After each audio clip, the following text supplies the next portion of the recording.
And now it's time for Photo Booth Live Chat with John Young.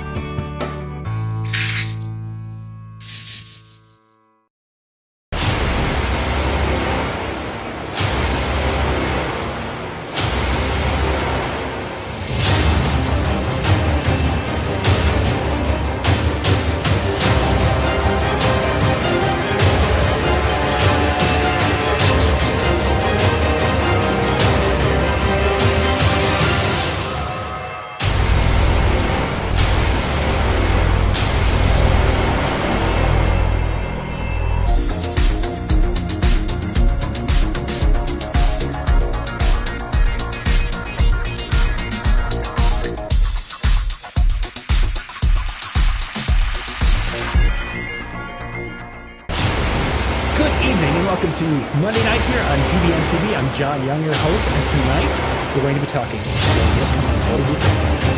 Susan, are you ready for the Photo Booth Expo show? John, I am ready and excited.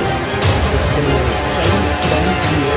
And Susan, you're going to be joining us on Monday at Photo Booth Expo and speaking to the crowd, not only in your case, speaking to the attendees, but the exhibitors could be learning from what you're going to be speaking about. Let's talk a little bit about that.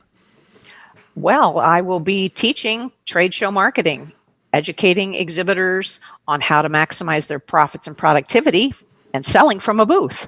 So the attendees are businesses, I'm sure, that market their companies through bridal fairs and bat mitzvah expos and things of that nature. But the exhibitors that are going to be exhibiting at the Photo Booth Expo could certainly benefit from everything I have to offer. Nice.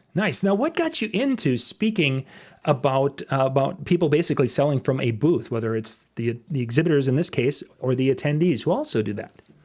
Well, I actually learned the business from the trenches. I owned a trade show display company for 16 years and made all the mistakes and learned all the lessons. And then I wrote a couple books on how to maximize your profits and productivity at a show. And it really took off. So I was asked to teach. And while I ran the business, that was one of the ways in which I marketed my company. I became a speaker at expos. So I exhibited my business, my trade show company.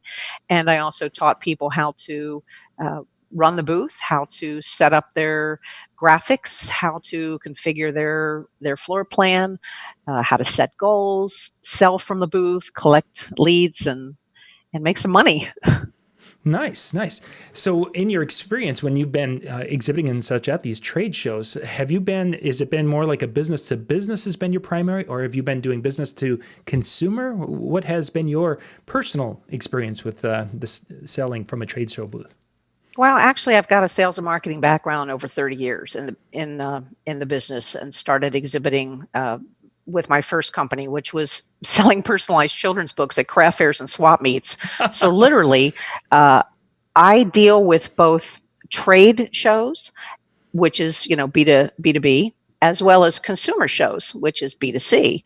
So the information that I teach is relevant to anyone who is literally selling and retailing at a show, or someone who is in a trade industry show where you're collecting leads. I teach 5 success strategies: goal setting, promoting people to your booth, display dynamics, how to design your exhibit and your graphics, and then lead generation and selling, and then follow-up, which is often a neglected area. That it is. Of business. Yeah. Well, you mentioned, of course, that you had for 16 years a trade show booth company that did some selling and such. Looking back at that time when you were helping people design their booths and things, what were some of the main problems when people would come to you and say, Susan, we need this? And what were their biggest kind of hurdles that they needed to get over to put together a successful booth? A lot of times a company wants to say everything on the display. They want to tell everything they do. They want to show everything they sell. And that isn't the purpose of their exhibit. The exhibit is to attract attention so that the sales staff can engage the person to either divulge the information they want to be, educated about their company, or to get a sale. So that was the first thing, getting them to understand the simplicity of the marketing message when you're exhibiting in a show. That was the first thing. And then selecting the right foundation. So the display itself, the structure of the display is the first thing they would want to pick. But the most important thing is the message on their graphics, how they capture the customer walking by the booth, because you have such a minimal amount of time to get someone's attention. And they often want to lead with features, all the things they do and all the things they have. But what's most important is to lead with benefits. What's in it for me? Sure. You have such a quick amount of time or short amount of time to capture their attention, and you need to speak to their needs. Everyone coming to trade shows and consumer shows these days are pretty savvy. They've often researched the exhibitors prior to the show. They have a list of the booths they want to meet or stop at. Even though everyone will get at least one shot at people passing by, the attendees now are pretty savvy. So you better speak to them, and you better understand why they're there. What are they searching for? What are their needs? What's their pain? What solutions do you need to provide them? And your exhibit, in a very quick 6-10 seconds, has to speak to those things. To be able to capture that attention in that 6 to 10 seconds is, to a point, almost mind-boggling. Yeah, it really is. For a lot of us, it's like, oh my goodness gracious, how do you do that? And obviously, you see some marketers have their methodology of doing it with a variety of different results, of course. But it's just so true. When we've been to bridal shows, or we're at these different conventions down in Las Vegas, and you see examples of booths that can catch you within that 10 seconds. And then there's times where, when I'm doing these on camera, and I'm like, I have absolutely no idea what these people What do. you do. Yeah. Oh, isn't that the craziest thing? What do you do? They don't have their company name, they don't have a description, and they don't have the benefits. And it is crazy. And it's really a situation where I'm sure you, as you're coaching people and helping them, you just have to shake your head at some of the money that people are throwing away because they're just not doing basic things that would help them so much. John, it's just really almost disgraceful how much money is wasted at shows, and also time. Just the simplicity of developing a sales strategy. Most companies will take their top salespeople who are excelling in the field and throw them in the booth to wing it. I mean, they literally, 3 or 4 people are each one saying different things, each one addressing and engaging the customer in a different way, which is it's so wasteful, because you need a systematic, scripted presentation that each of the salespeople use consistently. Otherwise, if everyone's winging it and saying different things, how would you ever know what worked? Why someone got 50 leads and the other person didn't get any, or somebody sold a ton of stuff and the other people couldn't. So going back to what you asked me about, what do people want or think they need when they come in, they really need a sales strategy, whether it's selling to get a lead or selling a physical product to collect money. There should be a systematic plan of action. And that's one of the things I teach. Yeah, that plan of action for the lead specifically, that's such a big one, I think. And I think as entertainers in the wedding industry, whether it's with Photo Booth or as from the DJ side, which both will be there for us in February, it sometimes can be the idea that let's just make this big and beautiful and spend a lot of money and then just hope it works. And is spending a lot of money a precursor to being successful, or Absolutely not. Absolutely not. But being professional looking and having your exhibit match your marketing hype. Have you ever seen a display that the people are asking for a lot of money for their products, or they really want you to invest things with them, and their booth really looks like they didn't spend much on it? So that can't be a disconnect. But you don't need a lot of money. You need a simplistic, professional looking exhibit, not a lot of handmade signs, something where the imagery is going to capture attention. But I'd say the most important thing is training the sales staff to know how to engage, what to say, and then how to close the deal, either get a lead or make a sale. But the exhibit really has to reflect a company's professionalism and personality too. Sure. bring in humor, or depending upon the kind of culture the company has, let that be reflected in their graphics and their props. So decorating the display doesn't have to be expensive, but it has to be thematic. I think when a company takes on a theme, be it I don't know. I'd have to come up with a couple. You could do a Hollywood theme or a gambling theme. I mean, this Photo Booth Expo, a lot of these people really know what they're doing, and they're in that kind of excitement type of atmosphere, fun, frivolous, Yep. lots of props and activity, and engaging the customers and having fun things to do. They're really ahead of the game, to be honest with you. Yeah. Can you give us an example of maybe someone you've worked with who put together just an incredibly well designed and well planned booth situation where they had some success because of doing things right? Sure. One comes to mind that, well, there's a couple. So VECO plan, I spoke to the National Association of Information Destruction. That's Okay. the trade show for the shredders and the recycling companies. Pretty crazy. So VECO Plan was the company's name, and they had a whole theme of their booth that tied into the Betty Crocker cookbook.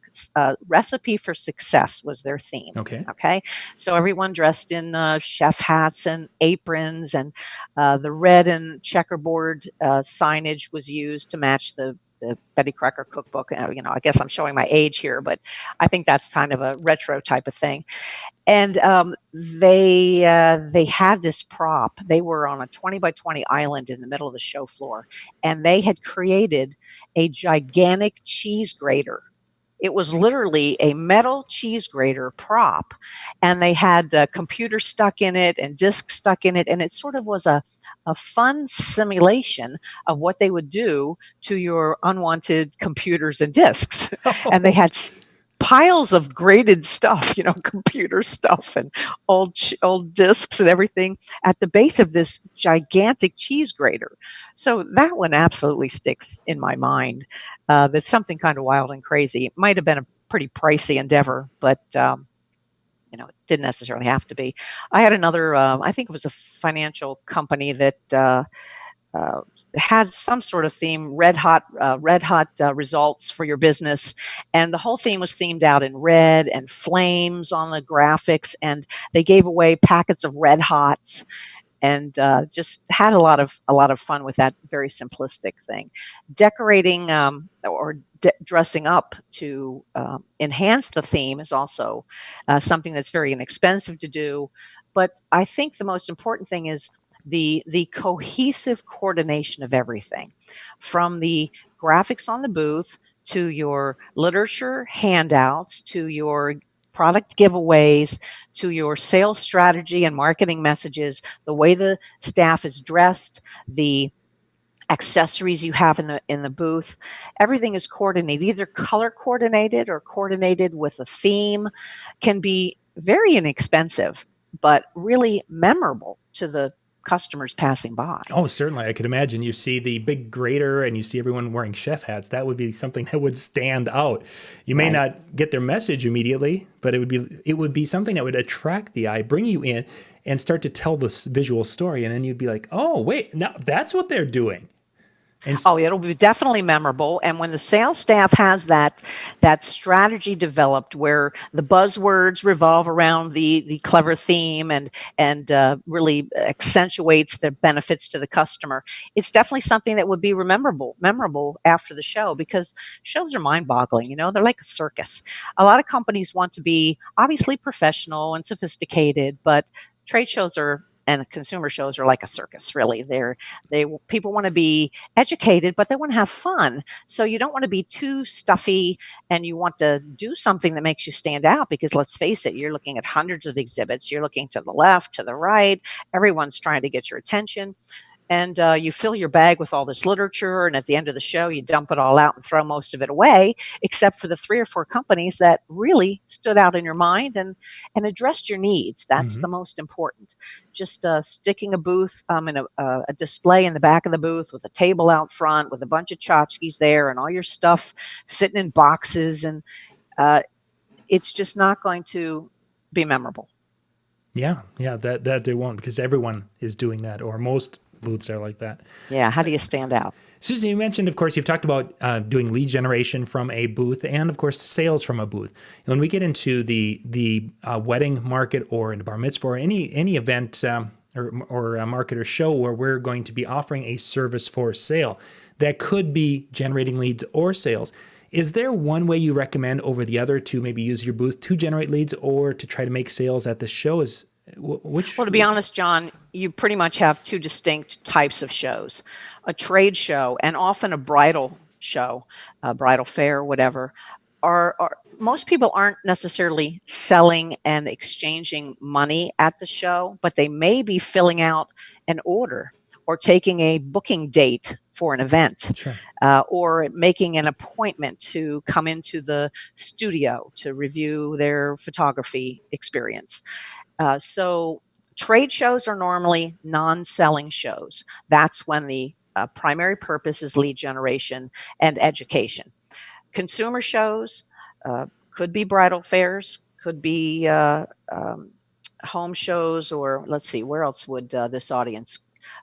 Friends of mine produce a bat mitzvah show, Yeah. bat mitzvahs and more, Mm-hmm. and it's designed for. There were several photo booth companies in that event, and they were not necessarily selling; they were generating leads. But the consumer shows are really where you're exchanging money, or having a purchase order signed for. And a trade show is normally strictly lead generation, but sometimes a purchase order. So I'm not sure if I answered your Well, question. no, I think you're headed down, but I want to ask a little different angle. When I am in a situation where it's really predominantly a lead generation, should I, to the point of, say I'm doing a bridal show or bar mitzvah show, and I'm wanting, the parents are coming through to the bar mitzvah show, and I want to sell or offer my photo booth, but I want to sign them up for an additional contact down the road. Do you really completely put the sales to the side if someone comes up there and says, "Hey, I want to buy," because that might mess up your No. system? Or how do you? Well, in this instance, they're not necessarily buying something as much as they are booking a Yeah. contract. So one of the things I recommend is always have your appointment book or your calendar there. Even in a show where you're not selling, have your appointment book and calendar there to go ahead and book that date to use your photo booth at their bat mitzvah. By all means, um, lead. What I find is a lot of people who do consumer shows where they're selling something or they're trying to get a contract or whatever, they neglect the lead generation part. So they're focused solely on making the sale or getting the contract. They're forgetting about the hundreds of people coming there. And once you gather their name, phone number, email address, they're captured. You're not waiting for them to call on your brochure or your business card. In a trade show, the sole focus is to get the lead, get the lead. They're not selling anything. So to make this more simplistic, generating a lead should always be a top priority, There we whether go. they're selling something or not selling something. If they're selling something, they have to have additional talents and experience to capture that sale. And when they can't physically make the sale there, get a purchase order. When they can't get a purchase order, book an appointment to get them in so they get another chance to sell them. So I think that kind of tells you. That was perfect. That's exactly where I was trying to get to. I wanted to get to that point. It's like, okay, how can I get you there? But yeah, I think that lead, that capturing the lead, really is the most important part, as you just said. So, good stuff there. Good stuff. Susan, if people would like to find out more information and kind of check out what you're doing, and you've mentioned, of course, that you have authored a couple of books on this topic, where could they go to learn more about you? Well, my website, SusanRatliffPresents.com. It has all the background about my 30 years of experience, and has access to some videos of my presentations, my copy of my book. People can call me if they want to. I don't know if you want me to give out my phone Is number, it on but a website? Is it out there? yeah. Oh, then they Sure. can go find it there, because they won't stop and take their phone and say, "Oh, wait, pause the video," and then type. They can go to the website. Well, I wanted to mention Yeah. that one of the things I will be teaching at this class that I'm giving at PBX is the sales strategy. It's a whole formula. engage, excite, educate, encourage, and action, and exit. And it's a really simple strategy that anybody can brainstorm with their team and implement to make a consistent presentation, so that what's most important is everyone that comes into your booth, you want them to leave knowing, let's say, three major things about your company. If you don't sell them, then you might get a lead, but you want everyone to leave knowing these three things. And every salesperson in the booth should have that consistent message to people. And I give you a way to develop that. Excellent, excellent. So you'll have some skills you take away from that. When a person leaves the presentation, after they're done, they're going to be more confident in their ability. Will they be able to design their own experience when it comes to a trade show booth? Where will they be at once they get done? I will have to say that I probably divulge much more information than they probably ever wanted to know. So it is really an information-packed how-to. It's not theory. I tell you exactly what to do, how to do it, what steps to take.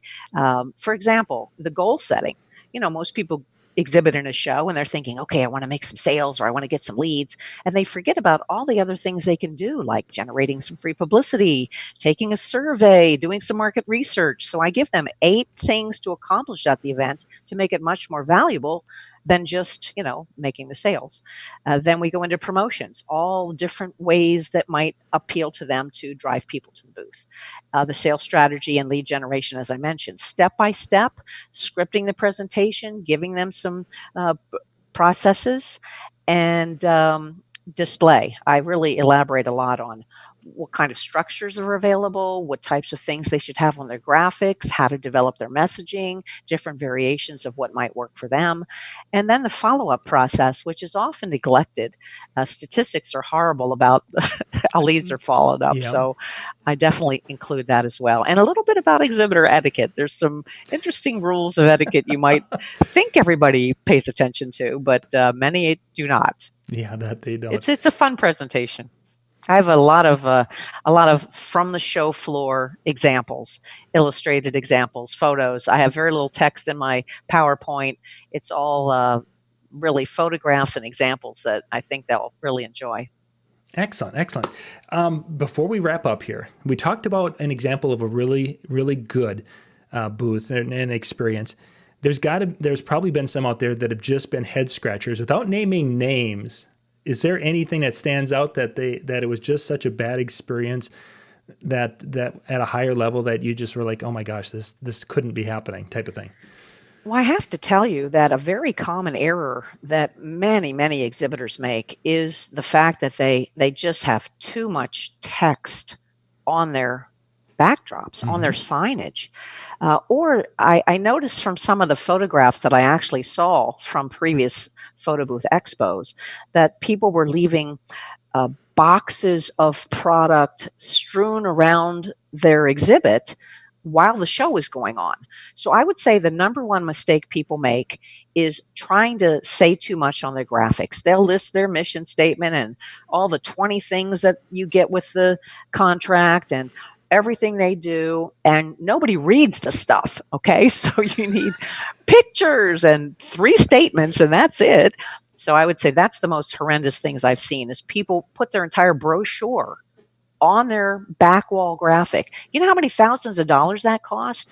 And nobody's read it. So I would say sloppiness in the booth, inattentive sales staff, and saying too much on their graphics. And that you mentioned the too much on the graphic and that people don't read it.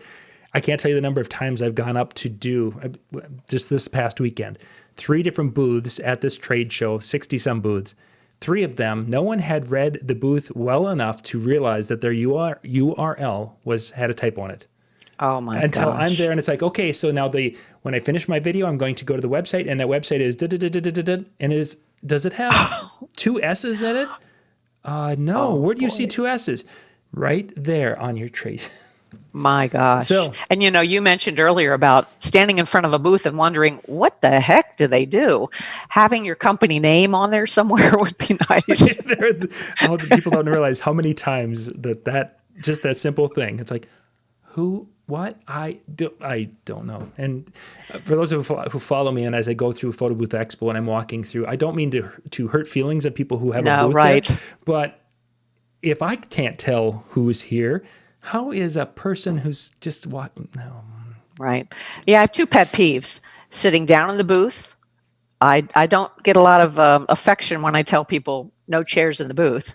And the other is that ID sign that the decorator puts on each Yep. booth to identify. People leave that up like it's their company sign. Take that darn thing down and throw it away. Well, and then there's the sad booth. That's the only way I could tell who was there is because of that. Yeah, that's pretty bad. That's not good. So, Susan Ratliff, you can go to susanratliff.com and check out the information about the books and her speaking and all the different parts of what she does. And Susan, we'll see you in February at Photo Booth Expo. Super. I'm really excited to share everything I've learned. Yeah, well, we're excited to have you there. So we will see you guys in February at Photo Booth Expo. You can go to pbntv.com/tickets. And then when you get to the ticket page, you can enter PBX Show, PBX Photo Booth X Show, 2020.com. And you'll get PBX Show 2020, .com. And you can get the cheapest tickets today for the upcoming show. Once again, Susan, thank you much for being on with me tonight. Thanks so much, John. See you all there. Bye-bye. Bye-bye, everybody.